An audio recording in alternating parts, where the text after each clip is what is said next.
തച്ചനാട്ടുകര പഞ്ചായത്തിൽ നിപ്പ രോഗം സ്ഥിരീകരിച്ചതിന്റെ ഭാഗമായിട്ട് കരിമ്പുഴ പഞ്ചായത്തിലെ 17-18 വാർഡുകൾ കണ്ടെയ്ൻമെന്റ് സോണായിട്ട് ജൂലൈ 4-ാം തീയതി പ്രഖ്യാപിക്കുകയുണ്ടായി. ഒരാഴ്ചയോളമായിട്ടുള്ള സമയത്ത് പഞ്ചായത്തിന്റെ ഭാഗത്തുനിന്ന് ഈ പ്രദേശത്ത് അതിജീവിക്കുന്ന ആൾക്കാർക്ക് വേണ്ടിയിട്ടുള്ള ഒരു തരത്തിലുള്ള സഹായം ഉണ്ടായിട്ടില്ല.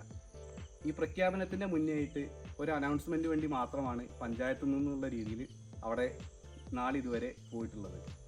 ഏതെങ്കിലും തരത്തിലുള്ള ഒരു സാമ്പത്തിക സഹായമോ അല്ലെങ്കിൽ ഭക്ഷ്യധാന്യ കിറ്റുകൾ അടക്കമുള്ള എന്തെങ്കിലും തരത്തിലുള്ള ഒരു സഹായമോ പഞ്ചായത്തിൻ്റെ ഭാഗത്തുനിന്ന് നാളിതുവരെ ഉണ്ടായിട്ടില്ല.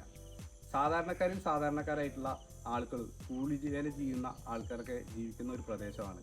ഇത്തരത്തിലുള്ള ഒരു പ്രദേശത്തിൻ്റെ അതിജീവനം ഇപ്പോൾ വലിയ രീതിയിൽ വഴിമുട്ടി നിൽക്കുന്ന ഒരു സാഹചര്യമാണ് നിലവിലുള്ളത്. സാധാരണക്കാരുടെ ജീവിതം വലിയ ദുരിതത്തിലേക്ക് നീങ്ങിക്കൊണ്ടിരിക്കുകയാണ്. ഏതെങ്കിലും തരത്തിലുള്ള സാമ്പത്തിക സഹായം, അതുപോലെ ഭക്ഷ്യവസ്തുക്കൾ എത്തിച്ചു കൊടുക്കുന്ന തരത്തിലുള്ള സഹായങ്ങൾ പഞ്ചായത്തിൻ്റെ ഭാഗത്തുനിന്ന് ഉണ്ടാവണം എന്നുള്ളതാണ് DYFI കരിമ്പുഴ മേഖലാ കമ്മിറ്റിക്ക് വേണ്ടി ആവശ്യപ്പെടാനുള്ളത്.